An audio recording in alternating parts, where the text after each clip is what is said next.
Welcome to this Workkeys test graphic literacy practice video by Exam Sam.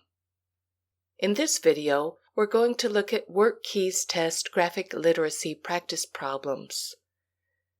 You'll see 10 practice Workkeys graphic literacy problems altogether. We'll begin with the easier problems at level 3, and we'll move on up by each level until we reach the hardest level, which is level 7. First of all, you'll see a table, chart, or graph, which is followed by a question. Please pause on the question and then scroll back to the visual material as needed to answer each question. The answers and explanations are given after each question. So let's go forward then, and here we have our first question, which is a level 3 question. We'd advise now to go to the next screen, take notes, and then come back to this screen. Alternatively, you can open this video in 2 tabs so that you can toggle back and forth between the graphs and the questions. Okay, take a few moments here to look at the table. And now we'll go forward to the question. We'll pause on each of these questions for 10 seconds to allow you time to take notes. Now try to solve.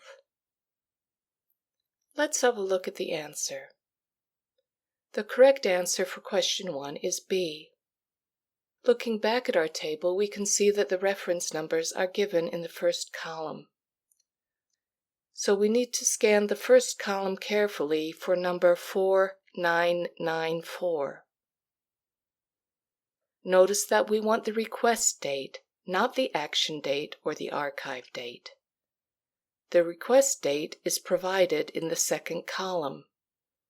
So going across to the second column for AMS 4994, we can see that the request date was 0329, or in other words, the 29th of March. Now let's have a look again at the chart on the next screen. Looking here, according to where the arrow is, you can see that on the second column for reference number 4994, we have a request date here of 0329. Okay, great. Now let's go forward to question 2. Here is the table. Now go forward to the question and take notes. And again, remember, you can either scroll back to view the table, or you can open this in 2 tabs.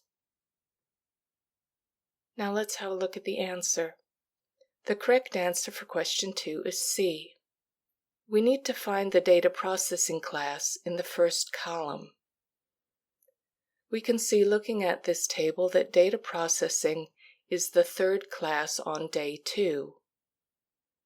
Now go across the table to Class 2 registrations. Looking at the table, we see that Class 2 registrations are given in the final column, and going across we can see that the registration for this class is 776.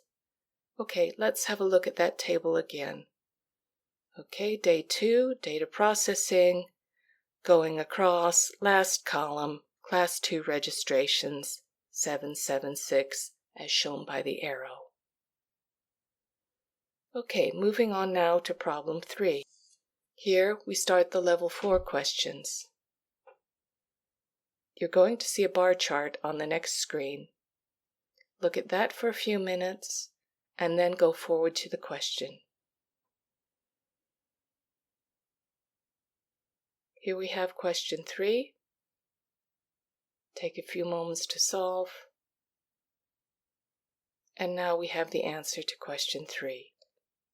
The correct answer for this question is D. You need to visually evaluate the information for each group in total. For the previous graph, have a look at the groups of dark gray bars, which represent the males. Then look at the light gray bars, which represent the females. And you'll see that all of the light gray bars for the 40 to 59 group are slightly lower than those for the 60 and over group. So we know here we really want to focus on the 60 and over group. We can also see that the first light gray bar in age 60 and over is the highest one of any of the bars on the graph. So if we add this first light gray bar for cancer at 1600 to 220 for diabetes and 30 for HIV, we arrive at 1,850 in total for all three diseases for females over the age of 60. This is the highest number from all three diseases. So let's look at the chart again. Looking at the three arrows here for the light gray bars. First light gray bar, the tallest one, 1,600. The next light gray bar, 220. And the last light gray bar for women over 60 HIV is 30. Adding those together then, 1,600 plus 220 plus 30 equals 1,850. Okay, for question 4, as you can see here, we've got a floor plan. Now, you may see floor plans like this on the Workkeys graphic literacy test. There may be different types of information involved. You may need to perform basic arithmetic in order to solve these, like we see here. Okay, so here we have question 4. Take a few moments now to solve. Okay, let's have a look at answer 4. The correct answer is C. We need to multiply to find the square footage of each office. So office A 4 by 9 is 36 square feet. Office B 9 by 9 is 81 square feet. Office C 7 by 13 is 91 square feet. And office D 7 by 7 is 49 square feet. So office C is the largest. So that gives you some idea of the level 4 problems. Let's go on now to level 5. Here we have a more complicated bar chart. And now take a few moments to look at question 5. Let's have a look now at the answer to question 5. The correct answer is D. Look at the bars for June 1st at the far right side of the graph. First, find the total amount of accidents on that date. We can see that cars were involved in 30 accidents, vans in 20, pickups in 10, and SUVs in 5 accidents. So adding those up, 30 plus 20 plus 10 plus 5, we can see that we had 65 accidents in total on that date on June 1st. The question, though, is asking us for a percentage. So we now need to find the percentage to solve. So we divide the number of accidents for pickups and vans into the total. So we had 20 accidents in vans, 10 accidents in pickups, 30 for vans and pickups. Dividing this into 65, we get approximately 46%. So let's look at that chart again. You can see where the arrow is. We have June 1st. Again, the bars for 30, 20, 10, and 5, which equals 65. And then again, remember, you need to take the 10 and the 20 for the pickups and vans and divide that into the total to get your percentage. Let's have a look at another question at level 5. On the next screen, you're going to see a pie chart.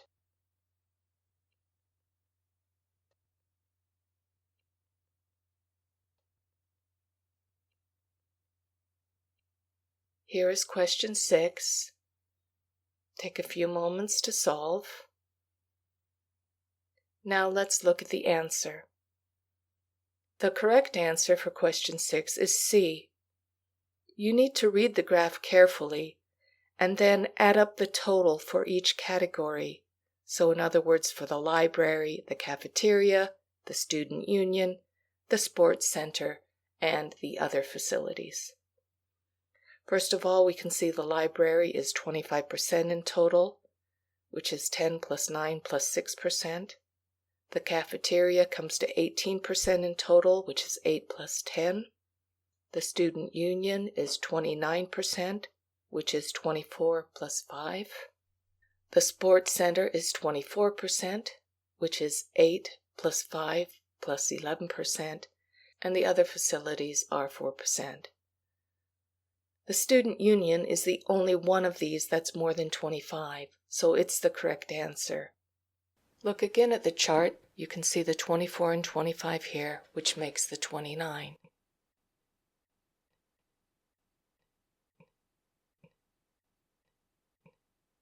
Now be careful with the library. It's exactly 25%, so it's not a correct answer. You need to exceed 25, as stipulated in the question. Let's move on now to level 6. For level 6 questions, you'll often have a graph with footnotes, or you'll have two graphs that you either need to compare or locate information within. So again, getting more complex for each level as we go up. So here we have a line graph. Look at that carefully. We've got three kinds of costs represented here. Also notice carefully the budgeted amounts for the 2 years in the footnote. Here we have question 7. Look at it carefully and take a few moments to answer. And now let's move on to our answer. The correct answer for question 7 is C. From the first part of the footnote, we can see the budgeted amounts for operating costs in 2019. The individual budget was $2,000, the state budget also $2,000, the federal budget $1,500, charitable budget $2,400, and the other budget $2,500. Now notice carefully that the operating costs are represented by the middle line on the chart. You need to focus on the relationship of the operating cost to the line of the graph representing 2,000. Let's look at that first of all for the individual amount. You'll remember on our individual amount we had a budget of 2,000. So you can see according to the arrow that we're slightly above that here on the individual. Moving on to the state, we had a budget here also of 2,000, but in this case we're slightly below the budget on this one. On the third dot on the operating cost line, for this one we need to go down a bit now. We had a budget of 1,500. And we've also exceeded the budget here because the line is above 1,500. And then let's look at our last two categories, charitable and other. Our budgets here were 2,400 for charitable and 2,500 for other. You'll see that both dots there are below the budgeted amounts. So to sum up, the individual and federal categories have exceeded their budgets. And let's look at that again here. Our budget here for the individual was 2,000. The dot is above that line. The budget for the federal was 1,500, and again the dot is above that line. So we have exceeded in both of those categories. Moving on now to another question in level 6. For this one, you'll need to look at the two following tables. Here we have table 1 for the stitches per minute for the standard machine.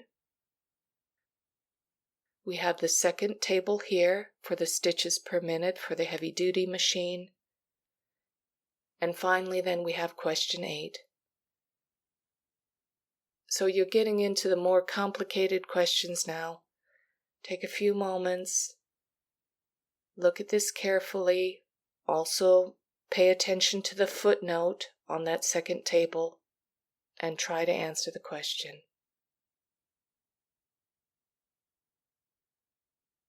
Okay, let's have a look at how to answer this one. The correct answer for question 8 is B.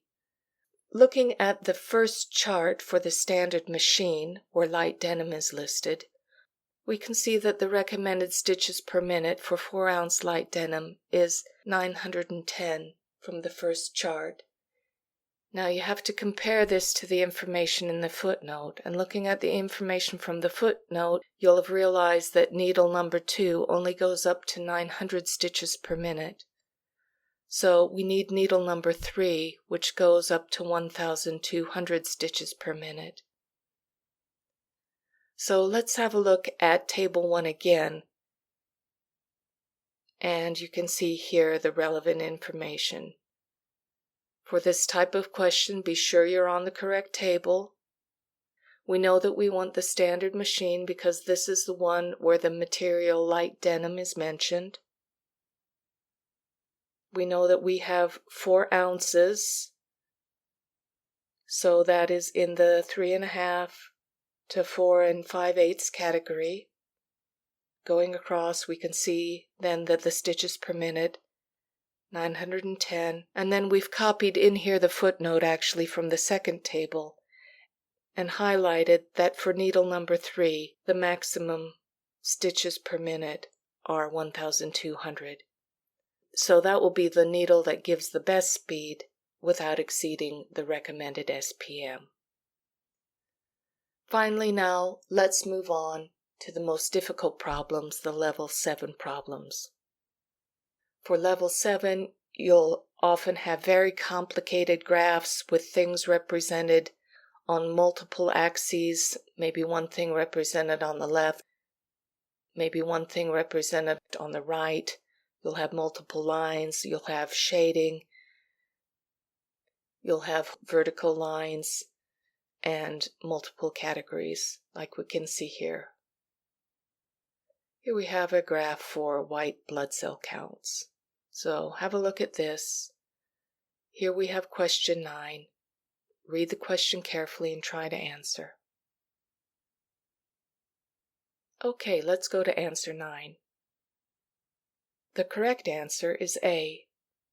The question is asking us to find the lowest white blood cell count within the 3 previous sessions, so we're looking at the data for sessions 4, 5, and 6.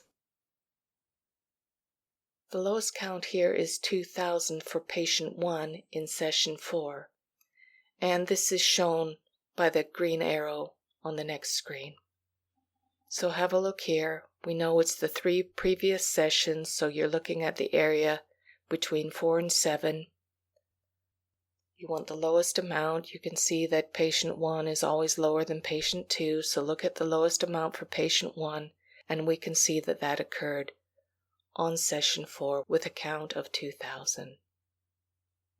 And now we have our last question. Here you're going to see a bar graph and a line graph combined.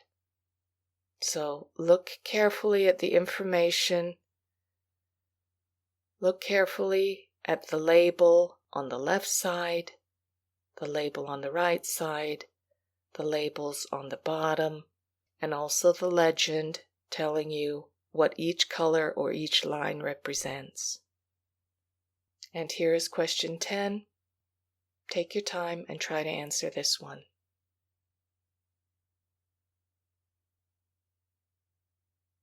Let's move on now to look at the explanation. The correct answer for question 10 is C. The total value of sales of cars this year is represented by the first blue bar in each set of bars. So looking at month 9, which is September, and month 10, which is October, we can see here that sales increased the most between these 2 months. And you can see this by looking at the arrows indicating this on the next screen. We can see the highest bar there, we can see the bar in front of it, and we can compare that then to find out what our increase is. From the previous screen then, we can see that sales were 59,000 in September and 72,000 in October. This represents an increase of 13,000. At the same time, the average days in inventory increased from approximately 10 days in September to 13 days in October, as indicated on the next screen.